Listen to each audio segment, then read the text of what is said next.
Good morning students.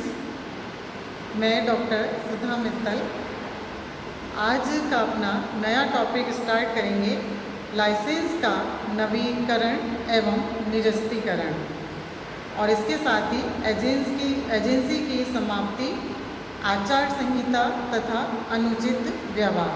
तो आज अपन करेंगे लाइसेंस का नवीकरण क्या होता है। बीमा एजेंट का लाइसेंस सदैव के लिए नहीं होता है।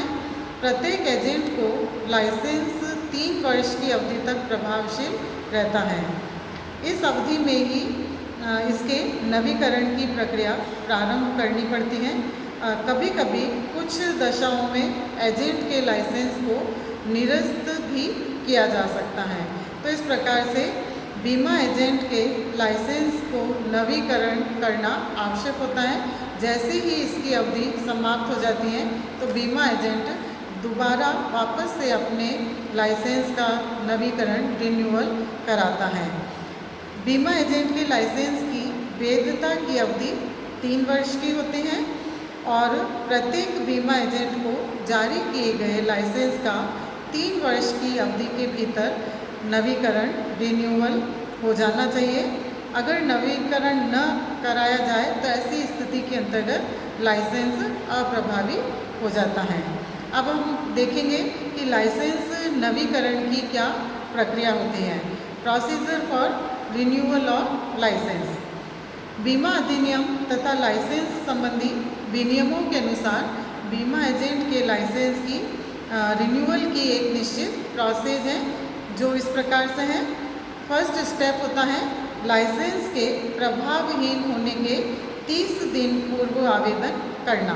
यानी प्रत्येक बीमा एजेंट को अपने लाइसेंस के समाप्त होने की तिथि से कम 30 दिन के पहले अपना आवेदन प्रस्तुत कर देना चाहिए और आवेदन निर्धारित प्रारूप में होगा।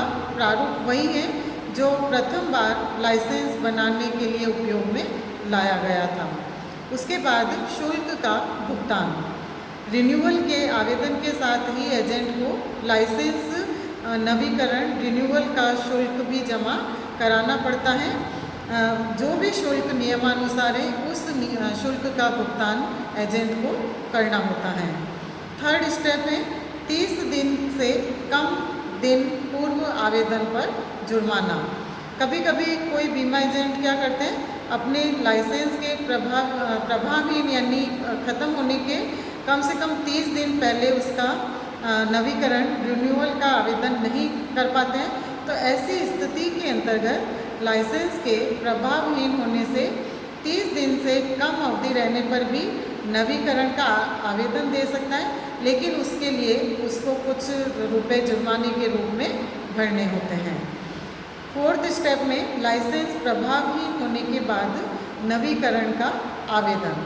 सामान्यतः लाइसेंस के प्रभावहीन होने की तिथि के बाद लाइसेंस के नवीकरण का आवेदन स्वीकार नहीं किया जाता है, लेकिन यदि प्राधिकरण परिस्थितियों से संतुष्ट हो जाए तो रिन्यूअल का आवेदन लाइसेंस के प्रभावहीन होने के बाद भी वो स्वीकार किया जा सकता है। तो आवेदन स्वीकार करने की दशा में नवीकरण शुल्क के अतिरिक्त कुछ उसके अंतर्गत जुर्माना भी देना पड़ता है। फिर योग्यताओं का बना रहना। लाइसेंस का रिन्यूअल करने के बाद नवीकरण के समय आवेदक में वे सभी योग्यताएं बनी रहनी चाहिए जो उसने प्रथम बार लाइसेंस जारी करते समय आवेदक में थी। जो उसके अंदर योग्यताएं थी वही सारी योग्यताएं उसके पास नवीकरण के समय भी होनी चाहिए। अयोग्यताओं का उत्पन्न न होना। लाइसेंस के नवीकरण के समय आवेदक में कोई भी ऐसी अयोग्यता उत्पन्न नहीं होनी चाहिए जो लाइसेंस जारी करने के लिए अयोग्यता मानी जाती है।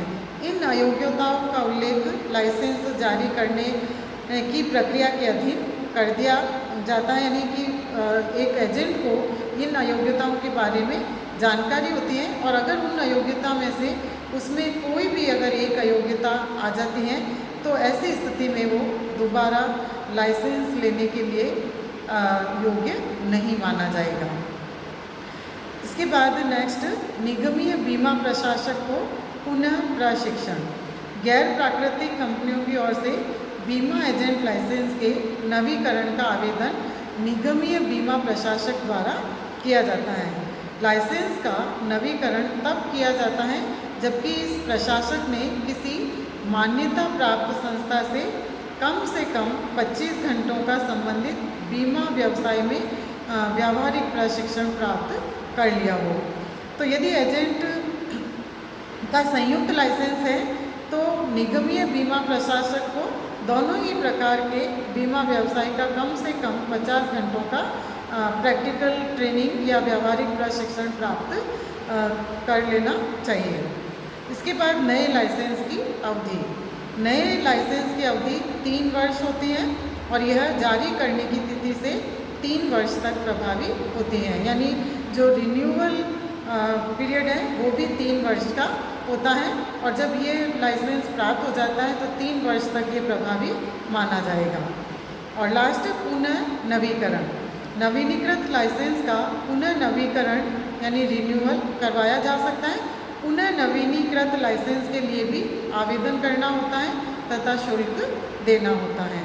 तो इस प्रकार से बीमा एजेंट के लाइसेंस की रिन्यूअल की एक निश्चित अवधि होती है और इस अवधि के अंतर्गत एक बीमा एजेंट को अपने लाइसेंस को नवीकरण करा लेना चाहिए। अब इसके बाद नेक्स्ट वीडियो में अपन अध्ययन करेंगे एजेंट के लाइसेंस का निरस्तीकरण, कैंसिलेशन ऑफ एजेंट्स लाइसेंस।